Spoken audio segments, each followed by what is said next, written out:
आज हम मानव भूगोल जो हमारा पेपर है उसमें मानव पर्यावरण संबंधों के बारे में पढ़ेंगे। जैसा कि हम सभी जानते हैं, हमारे इस भौगोलिक जगत के दो पक्ष हैं, एक प्रकृति और दूसरा मनुष्य।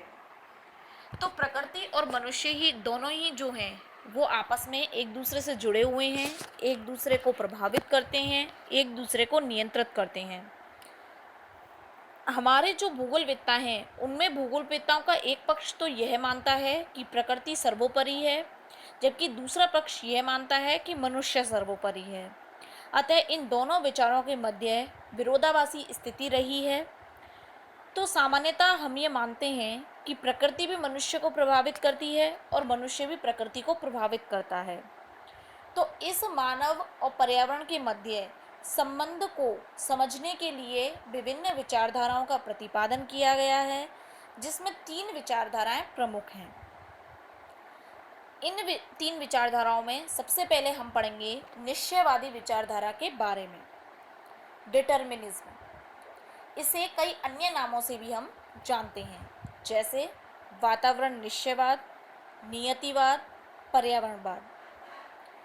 इस विचारधारा ने ये माना है, या इस विचारधारा के अंतर्गत ये माना गया है कि प्रकृति ने मनुष्य को बनाया है।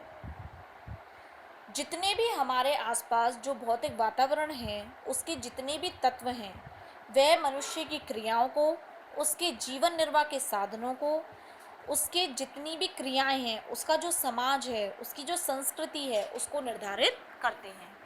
यानी कि ये विचारधारा ये मानती है कि nature is all in all, man is nothing. यानी प्रकृति ही सब कुछ है, मनुष्य कुछ भी नहीं है। इस विचारधारा का सर्वप्रथम प्रतिपादन जर्मनी में किया गया था।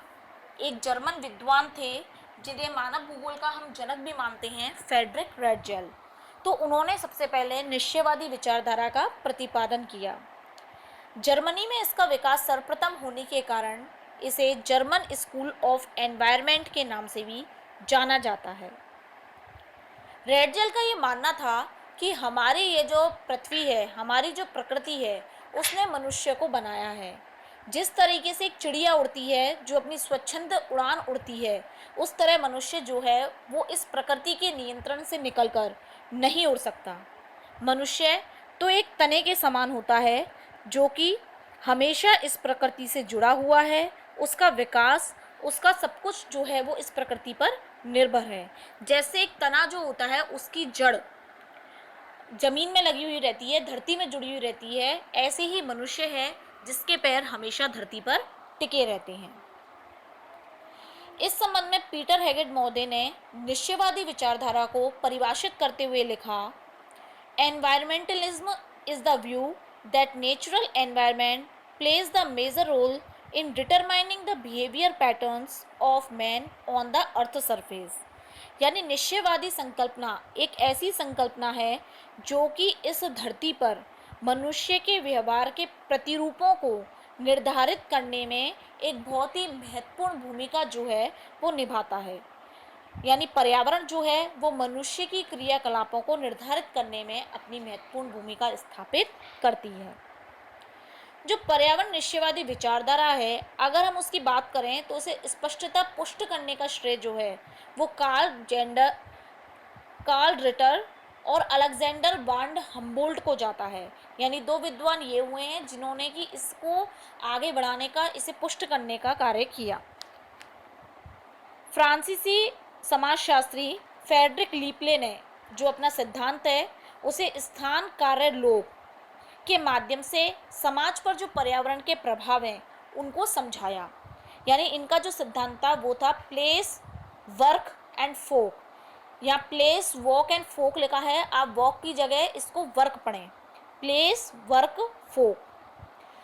जिसका ये अर्थ था कि किसी भी स्थान का वातावरण उस प्रदेश में किए जाने वाले कार्य के प्रकार को निश्चित करता है और कार्य के द्वारा सामाजिक संगठन को निश्चित करता है।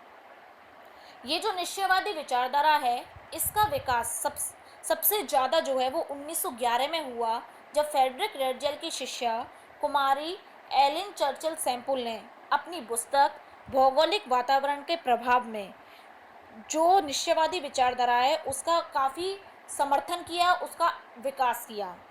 जो सैंपल थी वो अमेरिका की थी और उन्होंने जो है वो अपना विचार लिखा कि मनुष्य पृथ्वी तल की उपज है। इसका मतलब ये नहीं है कि वह उसका बच्चा है, बल्कि धूल के कण के समान है। पृथ्वी उसकी माता है, जिसका पालन पोषण पृथ्वी के द्वारा किया गया है। उसके लिए कर्तव्य भी जो हैं वो इस पृथ्वी ने निर्धारित किए हैं। यानी सैंपल ने ये माना कि प्राकृतिक वातावरण के नियंत्रण को केवल भोजन, वस्त्र या मकान तक ही सीमित नहीं मान सकते, बल्कि मनुष्य के जितने भी विचार हैं, उसकी जो भावनाएं हैं, उसके जो धार्मिक विश्वास हैं, उन पर भी इस वातावरण का प्रभाव देखने को मिलता है। इसके अलावा अन्य विद्वान भी हैं जैसे एल्बर्ट हंटिंगटन, जिन्होंने कि निश्चयवादी विचारधारा का समर्थन किया और प्रकृति को जो है वो सर्वोपरि माना। तो इस तरीके से जो निश्चयवादी विचारधारा है वो प्रकृति ने मानव को बनाया की मूलभूत अवधारणा पर आधारित है। यानी प्रकृति की जो भी जलवायु है, जो भी ऋतुएं हैं, उसके अनुसार मनुष्य अपनी क्रियाओं को, अपनी कृषि योजनाओं को निर्धारित करता है।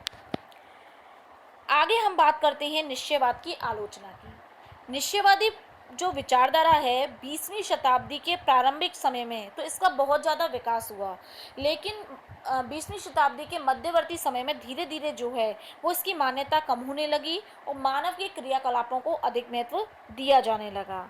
जैसे कि जर्मन दार्शनिक हीगल थे, उन्होंने कहा था कि मेरे सामने भौगोलिक नियतिवाद की बातें मत करो, क्योंकि जिस स्थान पर पूर्व में यूनानी लोग रहते थे वहाँ पर वर्तमान में तुर्क लोग रहते हैं, तथा यही बात जो है वो नियतिवाद का खंडन करती है।